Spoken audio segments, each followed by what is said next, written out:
का लेक्चर जो है छोटा सा एक टॉपिक है, उसी के ऊपर करेंगे। मैं इसलिए काम नहीं दे रहा, मैं आपको फिर से कह रहा हूँ, मैं काम इसलिए नहीं दे रहा ताकि आप अटेंडेंस यूनिवर्सिटी का अटेंडेंस सिस्टम पे काम कर सके। ठीक है, इसको प्लीज जाया मत करिएगा।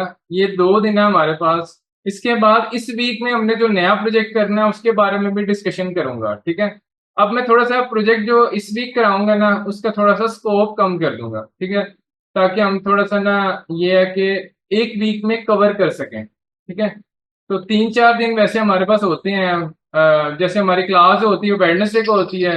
Wednesday, Thursday, Friday, Saturday, Sunday, आपके पास 4-5 दिन होते हैं। 4-5 दिन में 2 दिन भी काम करें ना, आपका प्रोजेक्ट बन जाता है पूरा। ठीक है, तो हम कोशिश करेंगे ऐसा प्रोजेक्ट बनाएं जो ना थोड़ा सा इन चीजों को रिफ्लेक्ट कर रहा हो, जो हमारे टॉपिक से रिलेटेड।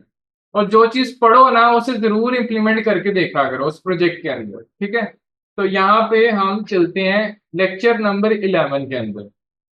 आज के लेक्चर के अंदर हम ओवरव्यू करते हैं।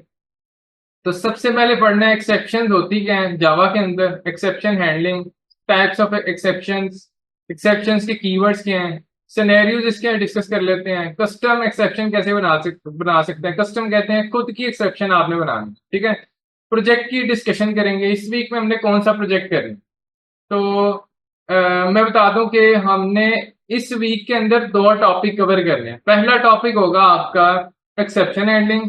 दूसरा टॉपिक आपका जो है ना वो हम करेंगे इसके ऊपर मल्टी थ्रेडिंग।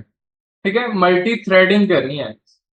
तो ये समझ लें कि जावा के अंदर एडवांस टॉपिक के अंदर सबसे ज्यादा वेरी वेरी वेरी इंपॉर्टेंट मैं इसे कहूंगा, क्योंकि आप चाहे डबल ई करो, वेब करो, मोबाइल ऐप करो, चाहे डेस्कटॉप करो या क्लाउड पे चले जाओ, किसी भी तरह की एप्लीकेशन आपने बनानी है ना, आपको मल्टी थ्रेडिंग की बड़ी जरूरत पड़ती है। मल्टी थ्रेडिंग समझ लें बहुत ज्यादा इंपॉर्टेंट है। तो एक्सेप्शन हैंडलिंग के बाद वेडनेसडे वाले दिन हम एक तो प्रोजेक्ट पे काम करेंगे, दूसरा हम काम करेंगे मल्टी थ्रेडिंग के ऊपर। ठीक है, तो लेक्चर स्टार्ट करते हैं। एक्सेप्शंस के अंदर हम बात कर लेते हैं। तो एक्सेप्शन कहते हैं एरर को। ठीक है, एब नॉर्मल बिहेवियर जो आपका होता है। ठीक है, एब नॉर्मल बिहेवियर, फॉर एग्जाम्पल आपने कोड चलाया, कोड आपका क्रैश कर गया। क्रैश करने के बाद आप कोड जो है ना, रन टाइम जो आपकी स्क्रीन चल रही होती है ना, एकदम वो खत्म हो जाती है, मेमोरी से डिस्ट्रॉय हो जाती है। तो खुद ब खुद डिस्ट्रॉय नहीं होनी चाहिए कोई भी एप्लीकेशन। ये सबसे बैड प्रोग्रामिंग है कि आप एक्सेप्शंस को हैंडल नहीं करते। ठीक है, तो यहाँ पे जावा के अंदर बड़ी स्ट्रांगली रिकमेंडेड है कि आपके एक्सेप्शंस को पढ़ें और एक्सेप्शंस को इम्प्लीमेंट करें जब भी आप इम्प्लीमेंट कर रहे हो कोई भी प्रोजेक्ट। तो यहाँ पे in Java an exception is an event, एक ऐसा इवेंट होता है that interrupts the normal flow of the program. It is an object which thrown at run time. ठीक है, रन टाइम पे कोई चीज अगर आएगी उसे कहेंगे एक्सेप्शन। और वो कौन सी एक्सेप्शन होगी जो आपके फ्लो को तोड़ देगी, इंटरप्ट करेगी ना, डिस्टर्ब कर देगी आपकी नॉर्मल फ्लो। एक कोड चल रहा था मेरा अच्छा खासा, जैसे मैंने बटन प्रेस किया ना तो नल पॉइंटर एक्सेप्शन आ गया। जैसे मैंने उसी कैलकुलेशन की ना तो डिवाइडेड बाय जीरो एरर आ गया। ठीक है, तो आप इस तरह की जो रन टाइम पे आपका कोड खुद ब खुद जो बंद हो जाए आपकी एप्लीकेशन, उसे कहेंगे एबनॉर्मल बिहेवियर या फिर एक्सेप्शन। तो अब इसके इसके ऊपर बात करते हैं। एक्सेप्शन को हैंडल करना है तो कौन कौन सी एक्सेप्शन हैंडल करनी है, कौन सी नहीं करनी है, दोनों पे डिस्कशन करते हैं। सबसे पहले पढ़ते हैं exception handling. Exception handling is a mechanism to handle run time errors. यहाँ पे जो बात हो रही है ना, रन टाइम एरर की हो रही है, कंपाइल टाइम की नहीं हो रही, दूसरी लॉजिकल एरर्स की नहीं हो रही। 3 तरह के एरर्स होते हैं, रन टाइम, कंपाइल टाइम और लॉजिकल एरर्स। तो यहाँ पे रन टाइम एरर्स की बात हो रही है, जो आपकी कंसोल विंडो जैसे विंडो एप्लीकेशन रन हो जाती है ना, उसके बाद जो एरर आते हैं उस पर बात हो रही है। जैसे such as class not found, आप एक किसी ऐसी क्लास को एक्सेस करने की कोशिश कर रहे हो जो है ही नहीं। ठीक है, तो उस तरह की एक्सेप्शन आ सकती है। या फाइल, जैसे फाइल हैंडलिंग आप कर रहे हो तो ऐसी फाइल को एक्सेस करने की कोशिश कर रहे हो जो फाइल एग्जिस्ट नहीं करती, तो वो रन टाइम में पता चलेगा ना कि वो एग्जिस्ट करती है या नहीं करती। ठीक है, तो आप कंपाइल टाइम में तो नहीं देख सकते। उसी तरह आईओ एक्सेप्शन, आईओ एक्सेप्शन कहते हैं इनपुट आउटपुट एक्सेप्शन।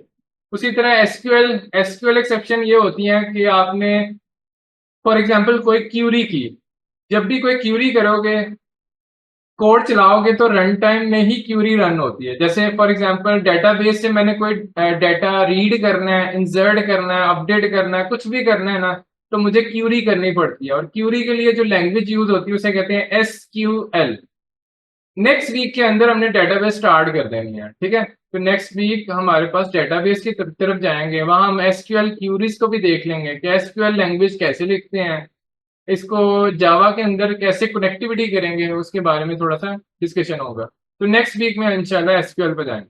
तो एसक्यूएल एक्सेप्शंस क्या होती हैं, इसमें जो एरर आएगा वो भी रन टाइम पे आएगा। तो रन टाइम पे जो भी चीज आएगी उसको आपने हैंडल करना होता है रन टाइम में ही। तो the core advantage of exception handling is to maintain the normal flow of the application, कि मेरी एप्लीकेशन कभी डिस्ट्रॉय ना हो, वो चलती रहे। जब तक मैं बंद ना करना चाहूँ ना, तब तक वो एप्लीकेशन बंद ना हो, ठीक है। तो इसे कहते हैं एक्सेप्शन हैंडलिंग। अब जरा जाते हैं एक्सेप्शन हैंडलिंग के अंदर। हमारे पास कुछ क्लासेस हैं, जैसे थ्रोएबल की एक मेन क्लास है जो सबकी पेरेंट है, ठीक है। ये एरर है, ये एरर क्लास है। एक आपके पास एरर क्लास होती है जिसके अंदर एरर क्या होते हैं और एक्सेप्शन क्या होती है, दोनों में फर्क क्या है।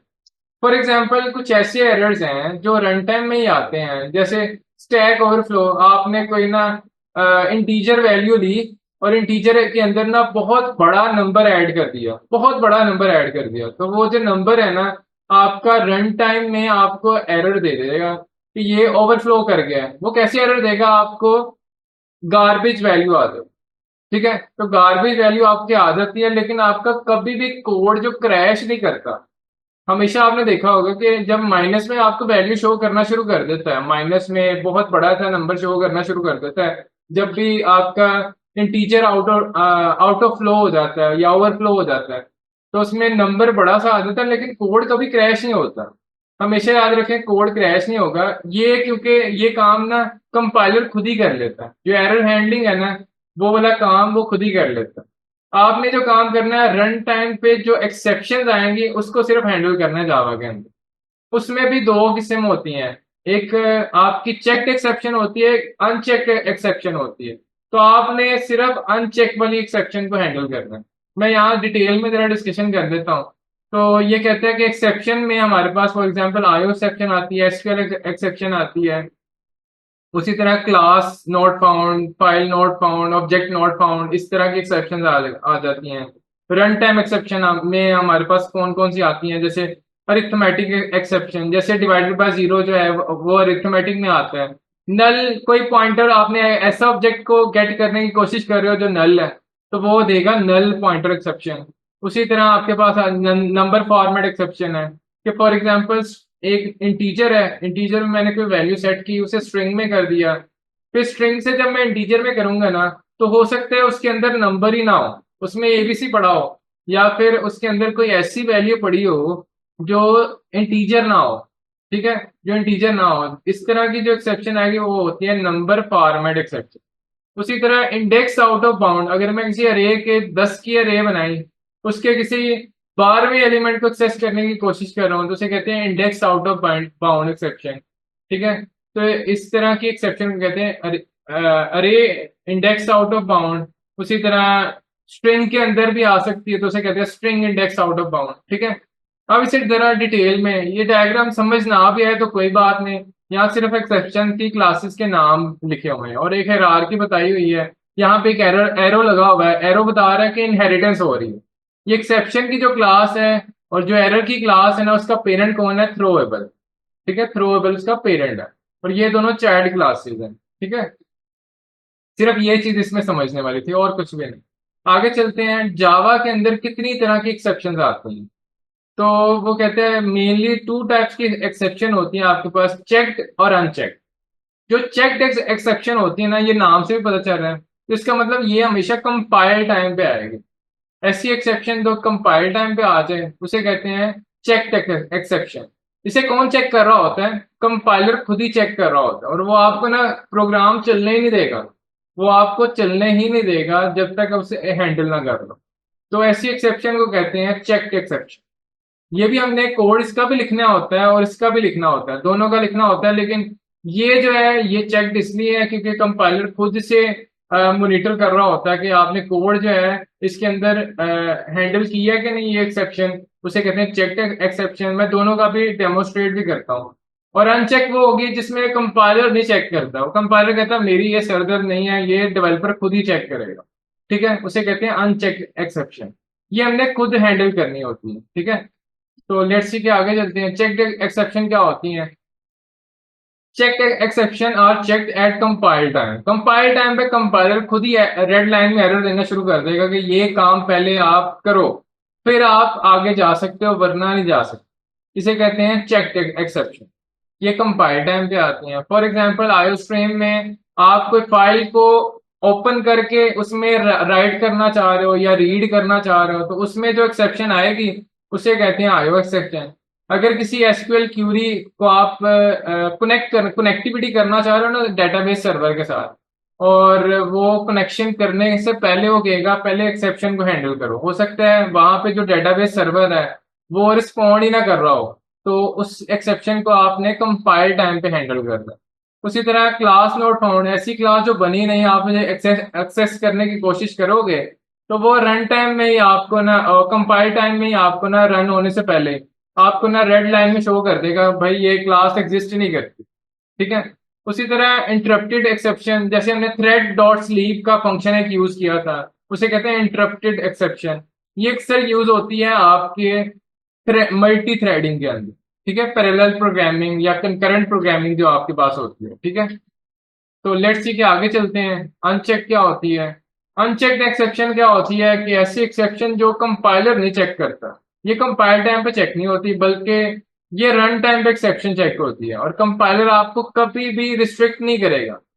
जैसे फॉर एग्जांपल दो नंबर है, आपने डिवाइड कर दिया, दूसरा नंबर जो है वो जीरो रख दिया, उसे बोलेंगे अनचेक्ड एक्सेप्शन। कंपाइलर कभी भी नहीं आपको रोकेगा। जब वो चलेगा ना तो खुद ही आपका कोड क्रैश हो जाएगा।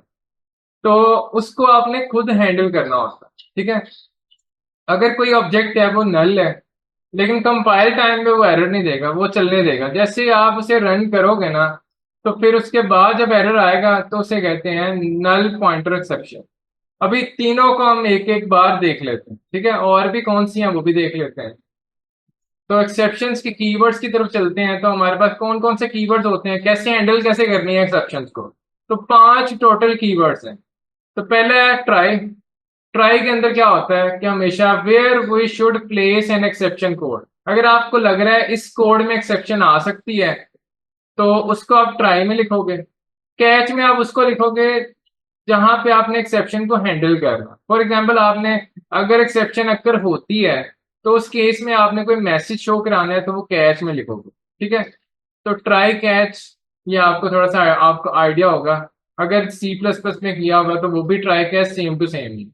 उसी तरह फाइनली, फाइनली कीवर्ड यूज होता है अगर आपका ना, चाहे चाहे ट्राई चले या ना चले, कैच चले या ना चले, फाइनली हमेशा चलता है। It is executed whether an exception is handle और नॉट। चाहे एक्सेप्शन आए या ना आए, आप हैंडल करो या ना करो, फाइनली हमेशा कोड चल जाएगा। कई बार ऐसा होता है कि हमें ना ये फाइनली ब्लॉक बड़ा जरूरी चाहिए होता है कि हम चाहते हैं कि हमारा ना ट्राई भी ना चले, और ट्राई चले या ना चले हमारा फाइनली जरूर चले। ठीक है, तो इसके केस में आप फाइनली की ब्लॉक यूज कर सकते हो। उसी तरह अगला फोर्थ कीवर्ड है थ्रो। थ्रो क्या करता है? ये एक्सेप्शन थ्रो करता है, या खुद की कस्टम एक्सेप्शन बनानी हो तो आप इसको यूज कर सकते हो। ठीक है, थ्रोज क्या होता है? ये एक्सेप्शन थ्रो नहीं करता। ठीक है, ये किस लिए यूज होता है? अगर किसी मेथड के ऊपर आपने एक्सेप्शन लगानी हो, ट्राई केस ना लगाना हो, तो उसके लिए आप थ्रोज यूज कर सकते हो। ठीक है, तो इस तरह आप, ये 5 कीवर्ड से एक एक करके सबको पढ़ेंगे। उसी तरह सिनेरियोज की तरफ चलते हैं। तो लेट्स सी कि मैं आप कंपाइलर पे जाता हूँ और थोड़ा सा आपको ये चला के भी दिखा देता हूँ एक एक चीज। तो हम इसको क्लोज कर देते हैं, ये मैं पूरी वीडियो आपसे शेयर कर दूंगा, आज ही हो जाएगा इसी लेक्चर के साथ। छोटा सा आज लेक्चर है, तो यहाँ पे मैं सबको ही सेव कर देता हूँ। यहाँ से हम चलते हैं न्यू प्रोजेक्ट की तरफ, एक नया प्रोजेक्ट बना लेते हैं। ये हमारा लेक्चर 11। तो सबसे पहले क्लास के अंदर बड़ी आसान सी चीजें हैं, देखें जरा। टॉपिक इतना मुश्किल नहीं है आज। तो यहाँ पे हम क्या क्या करेंगे, सबसे पहले एक्सेप्शंस को बता दें। तो मैं सबसे पहले चेक्ड एक्सेप्शन आपको बताता हूँ, फिर अनचेक की तरफ चलता हूँ। तो पहला है हमारे पास चेक्ड। चेक्ड एक्सेप्शन कौन सी होती हैं? ऐसी एक्सेप्शन जो कंपाइल टाइम पे ही चेक हो जाएंगी। तो फॉर एग्जाम्पल मैंने ना एक ऐसी क्लास को एक्सेस करने की कोशिश कर रहा हूँ जो स्टूडेंट है, s is equal to new करके ना मैं यहाँ पे चेक बना देता हूँ स्टूडेंट। तो आप देख रहे हो कि वो मुझे एक्सेप्शन पता क्या दे रहा है, ये रेड लाइन में बता रहा है। वो ना मुझे एरर, सिंटेक्स एरर नहीं दे रहा। ठीक है। यहाँ पे मुझे पता क्या कह रहा है, यहाँ पे मैं जाऊंगा तो मुझे कह रहा है ये वाली क्लास ना इस वाले पैकेज में है ही नहीं, किसी और पैकेज में आप ये क्लास मुझे बता दो, किसी और पैकेज में तो नहीं है। इस पैकेज में मुझे ये क्लास नहीं मिल रही। ठीक है। कोई और पैकेज में है तो वो बताओ मुझे। अब मैं इसे रन करूंगा तो मुझे यहाँ पे एरर भी आ जाएगा कि ये वाली क्लास ही नहीं फाउंड हो रही। ठीक है। तो मैं कैसे इसे चलाऊं? इसे कहते हैं चेक एक्सेप्शन। तो लेट्स सी के हमारे पास अनचेक क्या होती हैं। अनचेक्ड वो होंगी जैसे इंटीजर, मैंने एक नंबर लिया, उसमें रखा, फॉर एग्जांपल मैं इसमें रख देता हूँ 10। और उसी तरह यहाँ से मैं क्या करता हूँ, नंबर डिवाइडेड बाय 0। और देखें सिंटेक्स इसका बिल्कुल सही रहेगा। तो मुझे कंपाइल टाइम पे कोई भी एरर नहीं आ रहा। कोई एरर आपको नजर नहीं आ रहा, रेड लाइन कहीं भी शो नहीं हो रही। यहाँ पे मैं क्या करता हूँ, एस आउट कर दो और नंबर को प्रिंट कराओ। लेट्स सी इसको चलाते हैं, जैसे मैं इसे रन करूंगा ना तो मेरे पास एक्सेप्शन है। वो क्या है, कौन सी एक्सेप्शन है? ये बता रहा है अरिथमेटिक एक्सेप्शन। एक्सेप्शन का उसने नाम भी बताया है, और ये कौन सी लाइब्रेरी में है, जावा डॉट लैंग के अंदर है। और दूसरा वो इसे डिस्क्राइब भी कर रहा है, ये कह रहा है डिवाइड बाय 0 एक्सेप्शन आई है आप। ठीक है, ये इसने मैसेज दिया। इसको हैंडल कैसे करेंगे? मैं चाहता हूँ ऐसी एक्सेप्शन ना आए, तो उसके लिए मैं क्या करूंगा, यहाँ पे ऐसा ट्राई, एक ऐसा ब्लॉक होता है जिसमें एक्सेप्शन आनी है, उसको आप हमेशा ट्राई ब्लॉक में लिखोगे। फॉर एग्जाम्पल मेरे पास, मुझे लग रहा है कि इसमें एक्सेप्शन है तो इसको मैं ट्राई में लिखूंगा। ट्राई हमेशा अकेला नहीं आता, या तो ट्राई को आप फाइनली के साथ लिख सकते हो। ठीक है, देखें अब एरर नहीं आ रहा। फाइनली के साथ लिख सकते हो, या फिर आप कैच के साथ भी लिख सकते हो, कैच। ठीक है। तो कैच को इस तरह से लिखते हैं। कैच में आपने एक्सेप्शन की क्लास का नाम लिखना होता। अभी देखें कौन सी एरर आया था आपके पास, अरिथमेटिक एक्सेप्शन। तो इसी को हम यहाँ पे लिख के देख लेते हैं। तो यहाँ पे आप लिखें ARIT और कंट्रोल स्पेस कर दें, ये आपको बता देगा एक्सेप्शन ये है। ई उसका नाम दे दें। तो यहाँ पे आपने इस तरह से हैंडल करना। मैं लिखूंगा ई डॉट गेट मैसेज। ठीक है। तो या इस तरह भी कर सकते हैं, या फिर इसके अंदर होता है प्रिंट ट्रेस। ये भी वही चीज है, स्टैक ट्रेस डॉट, यहाँ पे इसका नाम होता है गेट। यहाँ इंटीजर में जो स्ट्रिंग में आ रहा है सिर्फ उसी उसी को प्रिंट कराना। ठीक है। तो वो कहता है कि आप ना प्रिंट स्टैक ट्रेस को इस तरह करो, E dot print stack trace.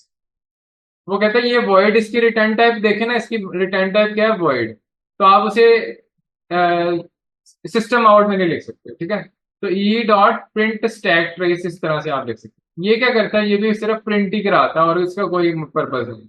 आप चाहे इसको इस तरह लिखें या फिर इसको इस तरह लिखें, एक ही बात है। यहाँ लिख दो ई डॉट गेट मैसेज। ठीक है। दोनों एक ही चीज है, जैसे मर्जी लिखें।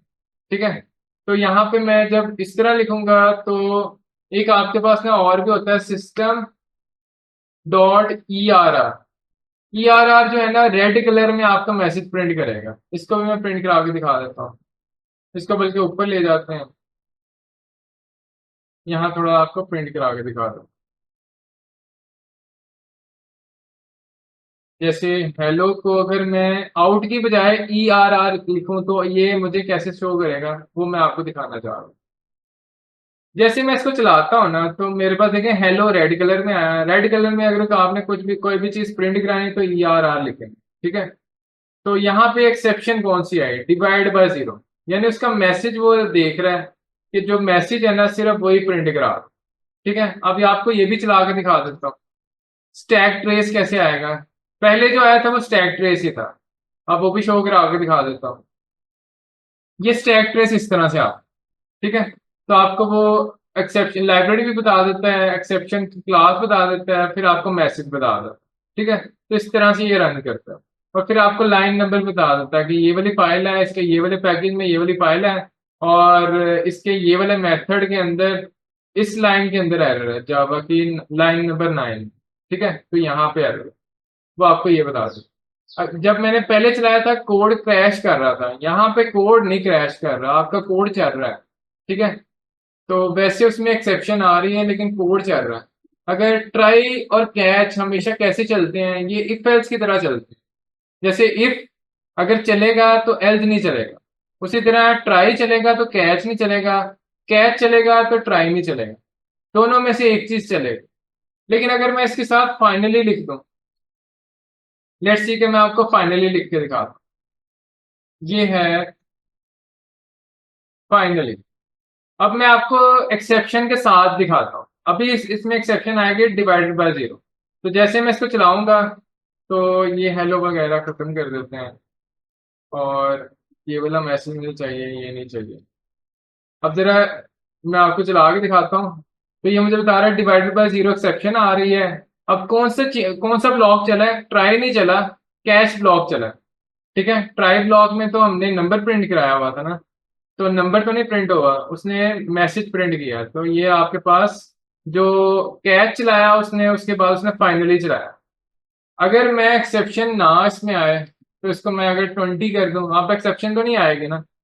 तो लेट्स सी के अगर एक्सेप्शन आए या ना आए, दोनों केसेस में आपका फाइनली जरूर चलेगा। देखिए फाइनली आपका जरूर चलेगा, चाहे एक्सेप्शन आए या ना आए। सही हो गया, एक चीज यहाँ पे समझ आ गई। लेट्स सी के कुछ और इसमें ट्राई करके देख लेते हैं, जैसे और कौन कौन सी एक्सेप्शन आ सकती हैं। जैसे रन टाइम में मैं इसमें कहता हूँ इंटीजर मैंने एक अरे बनाई, और इसको बल्कि डायनेमिक के बजाय मैं ये बना रहा हूँ स्टैटिक अरे, 10, 20, 30, 40, ये इसमें कुछ नंबर चाहिए। इसमें कितने नंबर ऑफ एलिमेंट्स हैं, वो हैं 4। तो लेट्स सी के मैं इसको भी डिलीट कर देता हूँ, और यहाँ पे लिखता हूँ ARR के 6 एलिमेंट को गेट करो, ठीक है। 6 एलिमेंट को गेट करो, और यहाँ पे जो एक्सेप्शन है वो कौन सी होगी। अभी मैंने अरिथमेटिक एक्सेप्शन ही रहने देता हूँ, मैं ऐसे ही रहने देता हूँ। लेट्स सी के चेक करते हैं ये क्या करेगा। अच्छा उसने ना मुझे क्रैश कर दिया, कोड कोड क्रैश कर दिया, और उसने कहा भाई आपने जो क्लास का नाम लिखा हुआ है ना एक्सेप्शन का, वो है अरिथमेटिक, लेकिन ये एक्सेप्शन अरिथमेटिक नहीं है, ये एक्सेप्शन का नाम है अरे index out of bound exception. तो आपका जिससे इंडेक्स को एक्सेस करने की कोशिश कर रहे हो वो है ही नहीं। तो इसका मतलब है हमें एक्सेप्शन जो है ना, एक चीज हमें समझ आई कि एक्सेप्शन की जो क्लास है ना वो बड़ा मैटर करती है। आपको एग्जैक्टली वही क्लास का नाम लिखना पड़ेगा, क्या आपको याद करने पड़ेंगे एक्सेप्शन के नाम। फॉर एग्जाम्पल यहाँ पे मैं लिखता हूँ अरे out of index out of bound, ये क्या मुझे हर एक क्लासेस के नाम याद करने पड़ेंगे, ऐसा नहीं।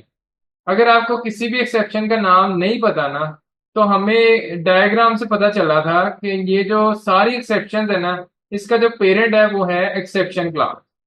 एक्सेप्शन क्लास सबकी पेरेंट है, सबकी ही पेरेंट है। अगर आपको किसी का नाम नहीं पता तो आप सिर्फ एक्सेप्शन क्लास का सिर्फ पेरेंट क्लास का इधर ऑब्जेक्ट बना दो, तो बाकी सारी एक्सेप्शन खुद ही हैंडल हो जाएंगे, ठीक है। और अगर आपको पता है तो फिर आप उसका स्पेसिफिक नाम लिखना चाहते हो तो लिख सकते हो, वरना आप सिर्फ एक्सेप्शन भी लिखते हैं तो आप ये ऑटोमेटिकली हैंडल हो जाएगी। जैसे एग्जांपल के तौर पे इसको मैं रन करता हूँ, तो देखें उसने मुझे बता दी कि एक्सेप्शन आई है। कौन सी एक्सेप्शन आई है कि आप जिस इंडेक्स को गेट करने की कोशिश कर रहे हो ना वो आउट ऑफ बाउंड है, तो ये मुझे एक्सेप्शन इसने रन करके दिखा दी। ये आउटपुट नहीं है ये, बल्कि कैच उसने चलाया, ये कैच चलाया उसने, ठीक है। तो एक्सेप्शन को आप इस तरह भी हैंडल कर सकते हो, या फिर अगर स्पेसिफिक नाम लिखना चाहो तो वो भी लिख सकते हो, ये इस तरह भी हैंडल हो जाएगी। इसके साथ अगर आप ये भी लिखना चाहो कि मैंने एक से ज्यादा एक्सेप्शंस के नाम लिखने हैं, तो आप मल्टीपल कैचेस के बजाय इस तरह और करके ना आप ये लिख सकते हो, अरे इंडेक्स आउट ऑफ बाउंड, ये वाली एक्सेप्शन भी डाल दो, ये भी एक्सेप्शन डाल दो, तो दोनों में से जो भी एक्सेप्शन आएगी वो वाली चल जाएगी। जैसे इसे मैं रन करता हूँ, तो लेट्स सी के ये, अगर ये वाली एक्सेप्शन आएगी वो चल जाएगी। अगर फॉर एग्जांपल ये दूसरी एक्सेप्शन आती है कि ये 0 1 को कर रहा है, इसमें कोई एरर नहीं है, लेकिन जो फॉर एग्जांपल 10/0 मैंने कर दिया और इसको मैं इंटीजर n के अंदर रख रहा हूँ, ठीक है, तो ये जो एक्सेप्शन आएगी वो अरिथमेटिक एक्सेप्शन है, तो वो चल जाएगी। अगर ये नहीं आ रही तो वो चल जाएगी, ठीक है। अगर दोनों आ रही हैं तो फिर उस केस में क्या किया जाए, तो आपको फिर बेहतर ये है, एंड भी लगा सकते हैं यहाँ पे, लेकिन मैं रिकमेंड करूंगा आप अलग से एक कैच बना लो। फिर क्या करो, एक नया कैच बनाओ। जैसे ये कैच बना हुआ है उसी तरह एक और कैच बनेगा। कैच एक ट्राई के साथ मल्टीपल कैचेस आ सकते हैं, यानी एक ट्राई के साथ मल्टीपल कैच ब्लॉक आप लगा सकते हो। तो यहाँ पे लिखोगे आप अरे index out of bound exception, इसे मैं EX कर देता हूँ, और यहाँ पे भी एस आउट करके EX डॉट गेट मैसेज, ठीक है। तो यहाँ पे एक चीज हमने और सीखी कि एक ट्राई के साथ मल्टीपल कैच ब्लॉक्स आ सकते हैं, ठीक है।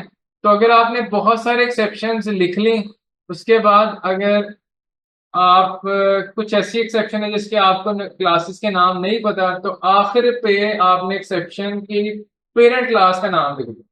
तो मैं कह देता हूँ EX और इसके ब्लॉक, ठीक है। इसका नाम अगर सेम भी हो कोई मसला नहीं, क्योंकि ये ब्लॉक में ही क्रिएट हो रहा है, तो इसका स्कोप यहां से लेके यहां तक ही रहेगा। इस सब्जेक्ट का जो स्कोप है ना वो यहां तक ही रहेगा, इसी ब्लॉक में ही खत्म हो जाएगा। उसी तरह इसका जो स्कोप है वो यहां तक रहेगा, ठीक है। तो लेट्स सी के यहाँ पे आप मल्टीपल ब्लॉक्स लगा सकते हो, लेकिन एक चीज जो यहाँ पे बताने वाली है वो ये है कि हमेशा पेरेंट क्लास जो है ना उसको आपने एंड पे लेना। अगर आपने एक्सेप्शन क्लास में पेरेंट क्लास को ऐड करना है तो हमेशा पेरेंट एंड पे आएगा, बाकी सारे आपके चाइल्ड पहले आ जाए। तो पहले चाइल्ड आ जाए फिर एंड पे पेरेंट आ जाए, और एंड पे फाइनली आप लॉक लगा सकते हो, ठीक है। एक ट्राई के अंदर मल्टीपल नेस्टेड ट्राई भी लगा सकते हो, ठीक है। एक ट्राई के अंदर जैसे अभी मैं लगा के दिखाता हूँ आपको, फॉर एग्जांपल ये मेरा ये वाला कोड था, और यहाँ पे मैंने एक और ट्राई ब्लॉक लगा दिया, उसके अंदर मैंने सेपरेटली इसका कोड लिखा, इसका कैच मैं अलग से लगा दूं, क्योंकि ट्राई अकेला नहीं आ सकता, कैच के साथ आएगा या फाइनली के साथ आएगा। तो इसको मैंने कह दिया ये मेरी अरिथमेटिक एक्सेप्शन, ठीक है। तो एक ट्राई के अंदर मल्टीपल ट्राई आ सकते हैं, एक कैच के अंदर मल्टीपल ट्राई नहीं आ सकते, ना ही कैचेस आ सकते हैं मल्टीपल। तो हमेशा नेस्टेड, आप ट्राई के अंदर नेस्टेड हो सकते हैं, कैच के अंदर नहीं हो सकते, सही है। उसी तरह फाइनली के अंदर भी नहीं हो सकते। तो ये भी चीज आपको बता दी मैंने, डॉट करके गेट मैथड, ये चीज क्लियर होगी। लेट्स सी कि अब थोड़ा सा ना मैं इसको इस तरह से ले लेता हूँ, ये सारा कोड खत्म करता हूँ, बल्कि कमेंट आउट कर देता हूँ, या आपसे फिर शेयर भी करता हूँ। तो लेट्स सी कि मैं क्या करता हूँ, कुछ एक्सेप्शन ऐसी हैं जिसको मैं खुद कस्टम एक्सेप्शन भी बना सकता हूँ, ठीक है। तो लेट्स सी कि कस्टम से पहले मैं आपको जरा फंक्शन पे भी लगा कर दिखा दूँ, क्योंकि अभी तक हमने 3 अपने कीवर्ड्स कर लिए हैं, फाइनली कैच और ट्राई। एक और कीवर्ड है जिसका नाम है थ्रोज, थ्रोज को पहले कर लेते हैं फिर हम अगले को करेंगे। थ्रो, थ्रो और थ्रोज दो हैं। तो पब्लिक स्टैटिक मैंने लिखा वॉइड प्रिंट, मैंने क्या करना है नंबर्स को प्रिंट करना है, और इसके अंदर मैं कुछ ये ले लेता हूँ, जैसे स्ट्रिंग के अंदर मेरे पास नंबर आएगा, और यहाँ पे जो है मेरे पास फॉर एग्जांपल एक बस नंबर ही लेंगे, ठीक है।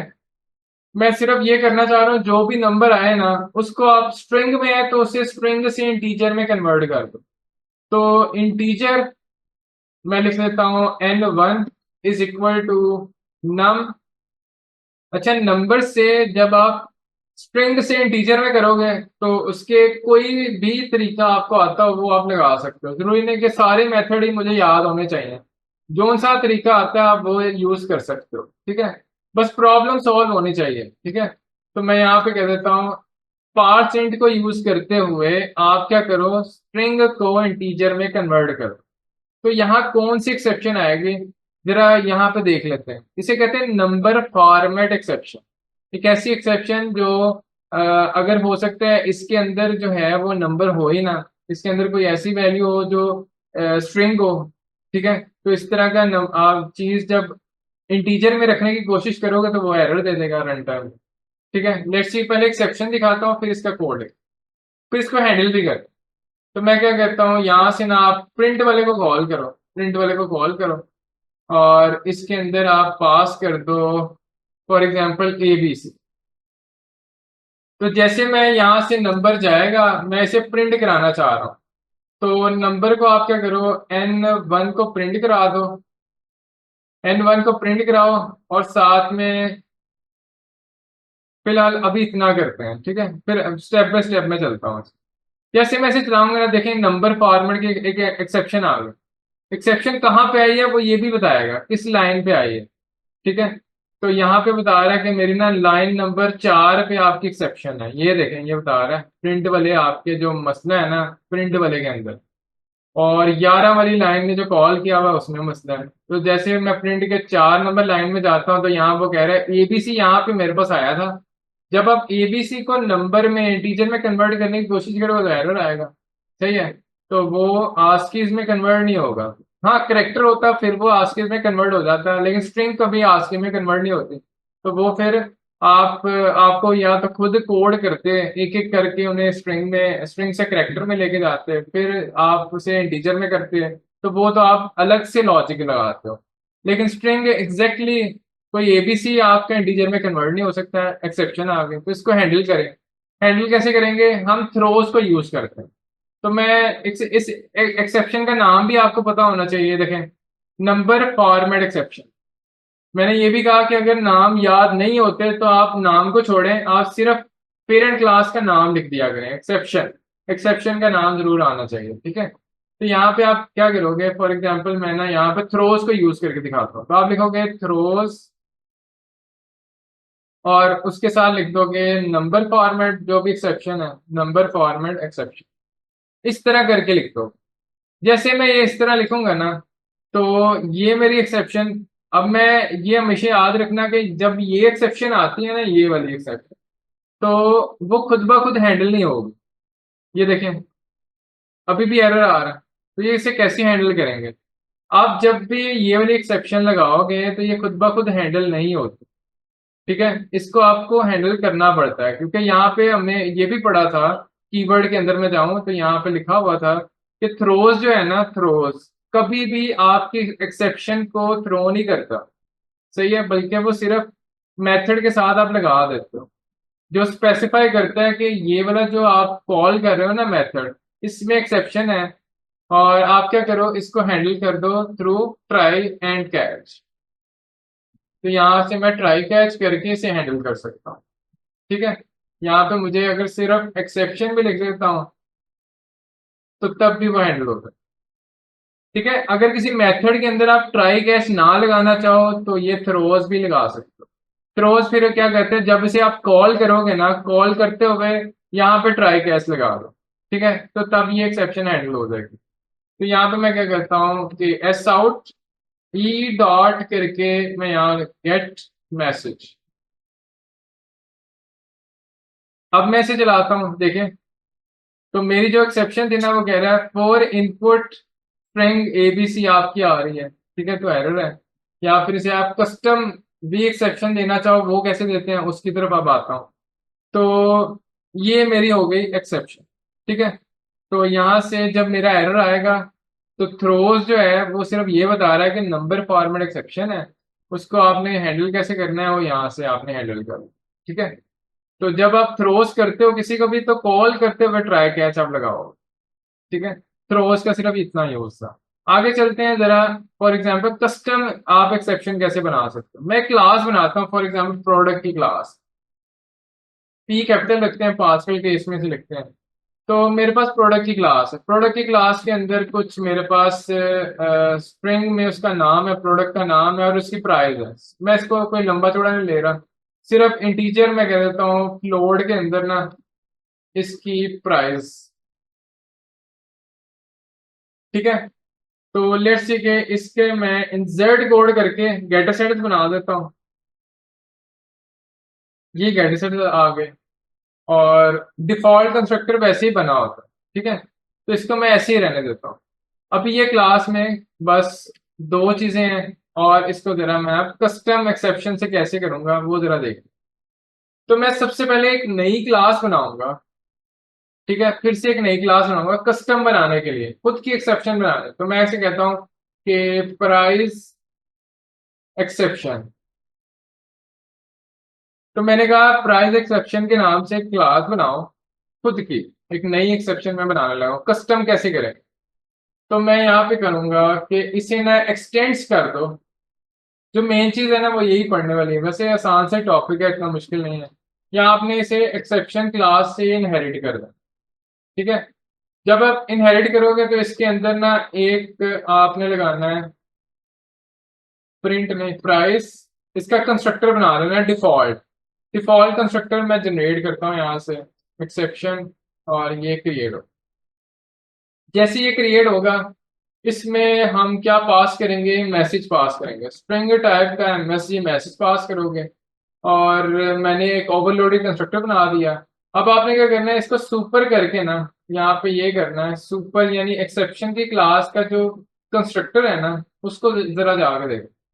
तो उस कंस्ट्रक्टर में मैंने ये वाला कंस्ट्रक्टर यूज कर रहा।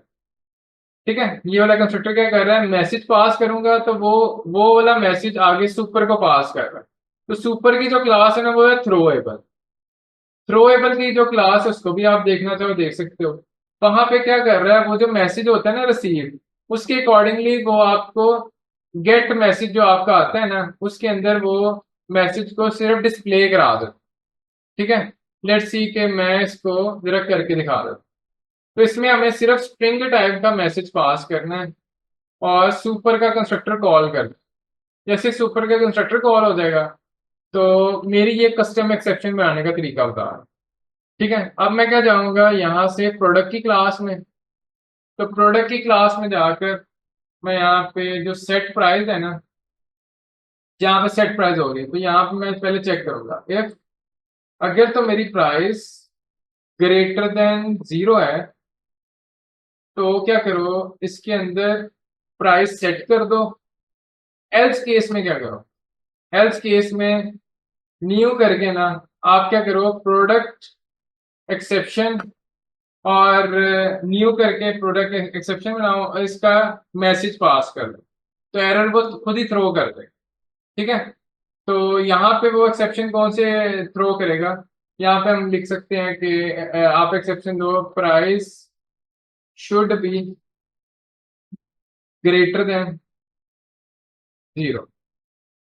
ठीक है। तो अब देखिए मैं रन टाइम पे खुद ही मैसेज डिसाइड कर रहा हूँ मैसेज क्या होना चाहिए। ठीक है। तो जैसे मैंने ये मैसेज थ्रो किया तो अब मैं जरा मेन में जाता हूँ। तो मेन में क्या करूंगा, इस वाले को भी कमेंट कर देते हैं। यहाँ पे मैं प्रोडक्ट का ऑब्जेक्ट बना। तो product p is equal to new करके मैंने ऑब्जेक्ट बनाया। ये देखें सही हो गया। तो पी डॉट सेट नेम के अंदर मैं नेम पास कर दूंगा, फॉर एग्जांपल किटकैट है। उसी तरह पी डॉट सेट प्राइस जैसे मैं करूंगा ना तो इसमें मैं पास कर देता हूँ फॉर एग्जांपल 70। बल्कि मैंने तो एक्सेप्शन क्रिएट करनी थी तो मैं लेस देन -70 पास कर देता हूँ। नेगेटिव, तो नेगेटिव में मेरा कौन सा एल्स क्रिएट होगा और ये वाला जो मैसेज है ये मुझे यहाँ पे दे दे। तो जैसे मैं यहाँ पे क्रिएट करता हूँ ना इसे रन करता हूँ। ठीक है। जरा मैं इसको प्रिंट भी करा के दिखा दूं कि एस आउट, और यहाँ पे पी डॉट, क्योंकि मैंने प्रिंट कुछ भी नहीं कराया था, नेम भी प्रिंट करा देता हूँ। उसके बाद डबल कोट्स एक्सेप्शन, इसी तरह बैकस्लैश एन, और यहाँ पे पी डॉट गेट प्राइस, दोनों प्राइस भी गेट कर दो। तो जैसे मैं इसे रन करता हूँ ना, तो देखें मेरे पास जो प्राइस आ रही है अभी वो उसने 0 सेंड कर दी। लेकिन यहाँ से सेक्शन, अच्छा मैंने थ्रो का कीवर्ड नहीं लिखा यहाँ पे, यहाँ लिखना था मैं थ्रो, वरना वो थ्रो नहीं करेगा ना। यहाँ पे थ्रो का कीवर्ड आपने जरूर लिखना, मेंशन करना था थ्रोज क्लॉज। ठीक है, ये देखिए सही होगा, ये शायद मैंने ये कहा था। तो आपने जब भी थ्रो लगाना है ना, थ्रो क्या करता है, एक्सेप्शन सेंड करता है। किसको सेंड करनी है, इस वाले। और ये थ्रोज क्या बताता है, थ्रोज बताता है कि आपने ना ये वाला मेथड ऐसे एक्सेस नहीं कर सकते, इसको आपने ट्राई कैच ब्लॉक में एक्सेस करना है। ये देखें यहाँ पे एरर आना शुरू हो जाएगा। यहाँ एरर जब आएगा तो आपने इसको ना जब टिक करोगे ना, तो यहाँ पे वो बताएगा कि इसको ना आप किसी ट्राई कैच ब्लॉक में लिखो, वरना आप लिख नहीं सकते इसको। तो जैसे मैं इसे क्लिक करूंगा ना, तो ये इसे ट्राई कैच ब्लॉक में लिख देगा, साथ में मेरी एक्सेप्शन जो है वो लिख के दिखा देगा। तो मैं इसे ना खुद ही लिख के दिखाता हूँ आपको। तो कैसे करेगा ये, वो कहते हैं देखें एरर आ रहा है ना आपका, ये एरर को हैंडल कैसे करेंगे। आप लिखोगे ट्राई, इसमें मेरी एक्सेप्शन आ रही है, इसको मैंने ट्राई किया, और यहाँ पे अब मैं इसे कैच करके किस तरह से हैंडल करूंगा। यहाँ लिखूंगा प्राइस, जो मेरी अपनी क्लास है, इसकी एक्सेप्शन की क्लास बनाओ, और इसके अंदर ये लिखो एस आउट के अंदर अगर कोई exception x dot gate message करके आएगी तो यहाँ पे आप प्रिंट करा। ठीक है, तो लेट्स सी कि जैसे ये प्रिंट होगा कुछ ऐसे शो करेगा, और फाइनली के अंदर मैं इस ब्लॉक को डाल देता हूँ। ठीक है, तो ये हमारा टोटल कोड हो जाएगा कस्टम एक्सेप्शन के लिए। जैसे हम ट्राई कैच ब्लॉक लगा लेंगे, अब मैं इसे रन करके दिखा रहा हूँ। तो जैसे मैं नेगेटिव बताऊंगा तो वो कह रहा है आपकी जो प्राइस है ना वो शुड बी ग्रेटर देन 0 होनी चाहिए। तो ये मेरी खुद की एक्सेप्शन है जो भी मैंने बनाई।